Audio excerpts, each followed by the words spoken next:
Well, in this video, we will see what I mean by an algorithm. So firstly, let me share the screen to get into the PPTs, right? Uh, so like what I mean by an algorithm. Algorithm is a step-by-step process of approaching to a solution. It has been developed by an urban mathematician. So firstly, why do we require this approach of step by step? Because often it happens that like whenever we wanted to approach towards a solution, and if we are not having these steps in order to reach to that particular solution, then we may end up with the wrong solution, or in between we may get confused like where to go. So like we'll be writing these steps in a textual format.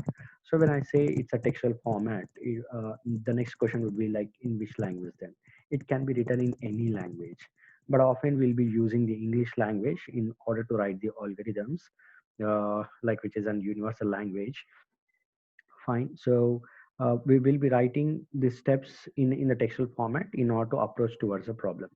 Now, why, like when I say that like this algorithm is not perfect, only the thing when we will be saying this algorithm is not correct, whenever we'll be not writing these steps properly. Like if it is creating such an chocatic, then we'll be saying that algorithm is not correct, or if that algorithm is not taking me to the end solution in all the possible ways, then we'll be saying that that algorithm is not perfect.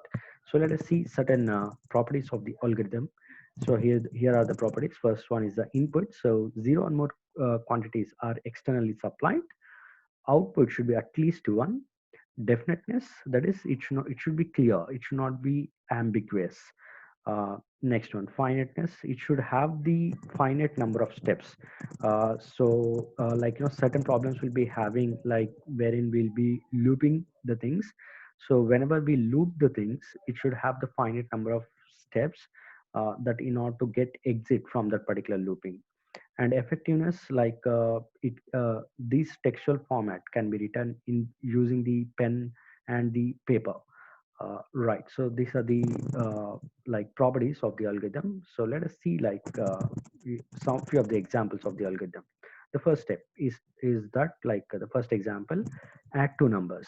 So step number one, start. Step number two, read two numbers has a and b. So we are reading the two numbers into the variables a and b, and then add numbers a and b and store the result in c, then display C, then stop.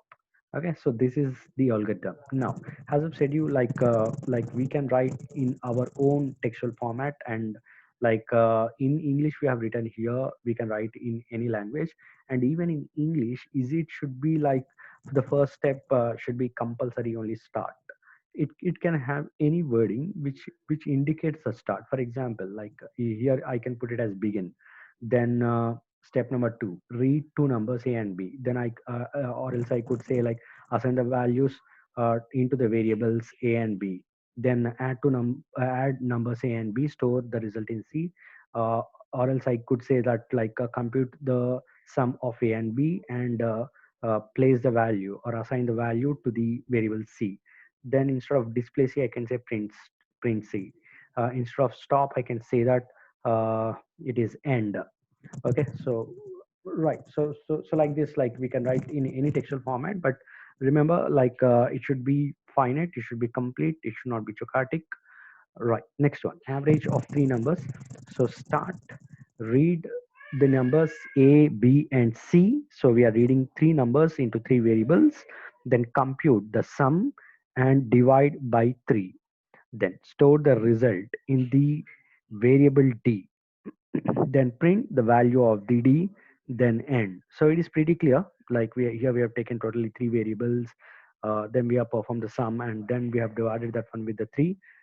Then we are storing the result in the d, and then we are printing the value of the d. So once again, this can be written in any of the textual format that you wanted. Even in English, I can frame the statements in the different way, the way we have done it previously. Fine. Next one, average of n inputted numbers. So I need to calculate totally n inputted numbers. So let us take here n value as some 5. So let's see this one.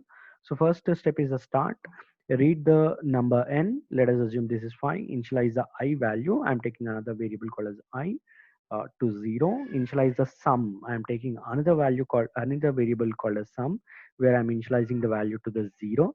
So totally three variables now, n, I, and sum. N value is 5, and I value is 0. Sum value is 0. Now, if n is greater than I, yes, n value is greater than I currently, that is n value is 5 and I value is 0. So read a. So I'll be reading the a value into the variable called as a, then add the a to the sum, which is currently 0. Let us assume a value is sum 2. So sum value will be 0 plus 2. It is going to become 2. So that I will be assigning back to the sum. Increment the I value by 1. So I value is going to become now from 0 to the 1. Go to the step number 5. I'll be going to the step number 5. N is greater than the I. 5 is greater than 1. Condition is 2. Read A. Once again, I'll be reading a new value of the A. Let's assume like this time some 3. So add A to the sum. Sum value previously it has become 2. So now 3 plus 2, it is going to become 5. Increment the I value by 1. So this is going to become 2. Go to the step number 5. I'll be going to the step number 5. If n is greater than the I, so now the I value has got incremented by 1, so it is going to become 2. So 5 is greater than 2, condition is 2. Once again, I'll be reading the A. Then I'll be putting the, let us assume this A value, this time I have read has some 10. So add to the sum, previous sum value is 5. 5 plus 10, it is going to become 15. Then increment I by 1. So I value is going to become 3. So go to the step number 5. Once again, this will be checking the condition. 5 is greater than 3. So this steps is going to happen. Next time, I value is going to become 4. This steps is going to be is going to happen. Then when the I value is going to become 5, 5 is greater than 5, condition will be false. Then I'll be going to the step number 9. Divide sum by n. That is the total number of numbers n, and store the result in another variable called as avg, that is average. Print the value of the average, then end. Right. So this is how we'll be writing the algorithms. So let us see the advantages. Provides the core solution to a given problem. So this is the core for the big problems. Also, this will be the core. It facilitates programs development by acting as a design document for the blueprint. That is, in prayer we'll be documenting using in textual format. So that gives you the clarity of how to approach towards a problem. It eases identification and removal of logical errors in a program.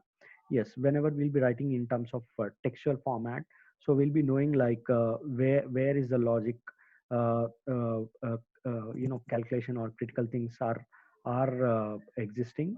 Wherein, like whenever we'll be programming the actual thing, then we can be more careful towards it. Okay, then find out the best solution. So that gives you the best solution. Anyway, it is having certain limitations. So let us see. In large algorithms, the flow of the program control becomes difficult to track.